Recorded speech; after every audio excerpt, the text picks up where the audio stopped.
अमरावती महानगरपालिकेचे नवनिर्वाचित स्थायी समिती सभापती श्री अविनाश गुलाबराव मार्डीकर यांचा पदग्रहण सोहळा रविवार दिनांक 8 मार्च 2026 रोजी सकाळी 11 वाजता अमरावती महानगरपालिकेतील स्वर्गीय सुदामकाका देशमुख सभागृहात उत्साहपूर्ण वातावरणात संपन्न झालाय।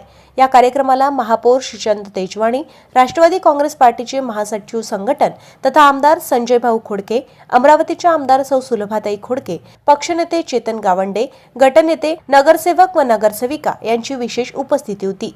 मान्यवरांच्या हस्ते नवनिर्वाचित स्थायी समिती सभापती श्री अविनाश मार्डीकर यांचा पुष्पगुच्छ देऊन सत्कार करण्यात आलाय व पुढील कार्यकाळासाठी त्यांना शुभेच्छा देखील देण्यात आलाय। यावेळी बोलताना आमदार सौ सुलभाताई खोडके यांनी अमरावती शहराच्या आर्थिक उन्नतीसाठी महानगरपालिकेच्या माध्यमातून विकास कामांना चालना देण्याची गरज व्यक्त केली आहे। शहरातील पायाभूत सुविधा, महिला स्वावलंब, बचत गटाचे सक्षमीकरण आणि स्थानिक उद्योगांवर प्रोत्साहन देण्यास शहराची आर्थिक प्रगती अधिक वेगाने होईल असे त्यांनी सांगितले।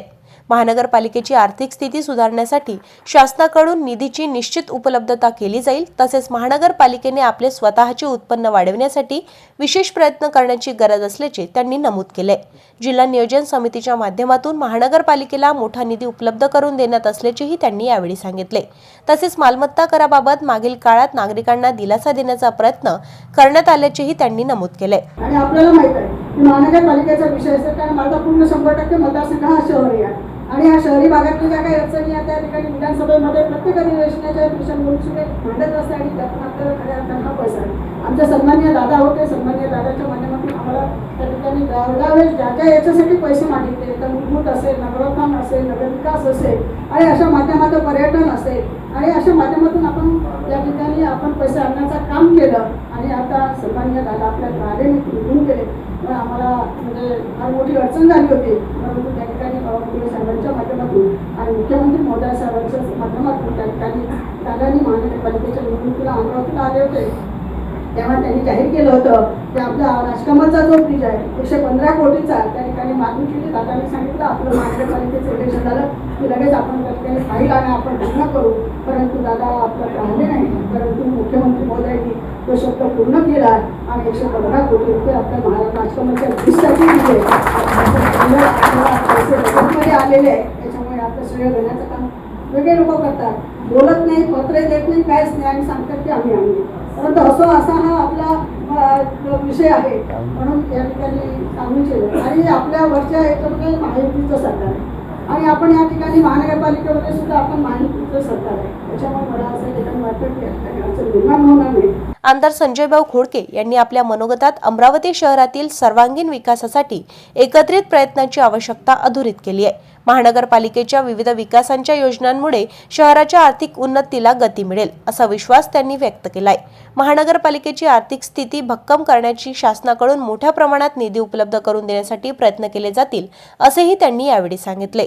राज्य शासनाच्या माध्यमातून मागील काही दिवसात मोठ्या प्रमाणात रस्त्याची कामे झाल्यामुळे महानगरपालिकेवरील आर्थिक भार कमी प्रमाणात झाल्याचे त्यांनी नमूद केले आहे।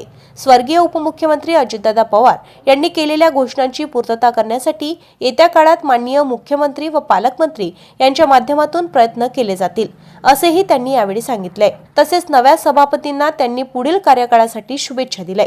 महापौर श्रीचंद तेजवाणी यांनी शहराच्या विकासासाठी महानगरपालिका प्रशासन व लोकप्रतिनिधी यांच्यात समन्वय राखणे अत्यंत आवश्यक असल्याचे सांगितले। पायाभूत सुविधा, स्वच्छता, पाणीपुरवठा आणि नगराभिमुख योजनांच्या माध्यमातून अमरावतीच्या आर्थिक व सामाजिक विकासाला चालना देण्याचा निर्धार त्यांनी व्यक्त केलाय। पदग्रहणानंतर मनोगत व्यक्त करताना स्थायी समिती सभापती श्री अविनाश मार्डीकर यांनी अमरावती शहराच्या सर्वांगीण विकासासाठी प्रामाणिकपणे काम करण्याचा संकल्प व्यक्त केलाय। माननीय आमदार संजय भाऊ खोडके व माननीय आमदार सौ सुलभाताई खोडके यांनी माझ्यावर दाखविलेला विश्वास सार्थ ठरवण्यासाठी प्रामाणिक प्रयत्न केले जातील असे त्यांनी यावेळी सांगितले। महानगरपालिकेची आर्थिक स्थिती सुधारण्यासाठी शासन व महानगरपालिका प्रशासन यांच्यात समन्वय साधून आवश्यक उपाययोजना राबवण्यात येतील असेही त्यांनी यावेळी नमूद केले। पालकमंत्री महोदयांनी कालच सांगितलं की अमरावती महानगरपालिकेला निधीची कमतरता पडू देणार नाही, परंतु काही गोष्टी त्यांनी परस्पर तिकडच्या तिकडेच एक महाराष्ट्र राज्य पायाभूत सुविधा विकास मंडळ निर्माण करून त्या हेडवरून सगळे शासनाचे येणारे पैसे वाढते झाले, हरकत नाही, चालेल, तरी पण त्यांनी सांगितलं। आणि आता आदरणीय संजय भाऊंनी सांगितलं की अमरावती महानगरपालिकेला ताईंनी पण सांगितलं की अमरावती महानगरपालिकेला यावर्षी आम्ही 100 कोटी मागितले, पण माननीय मुख्यमंत्री महोदयांनी 50 कोटी त्यासाठी दिले. निश्चितपणे अमरावती महानगरपालिकेला विकासासाठी ही निधी उपलब्ध करून देणारे दोन्ही नेते आहेत आणि राज्यातले माननीय मुख्यमंत्री आणि पालकमंत्री सुद्धा आपल्यासोबत आहेत.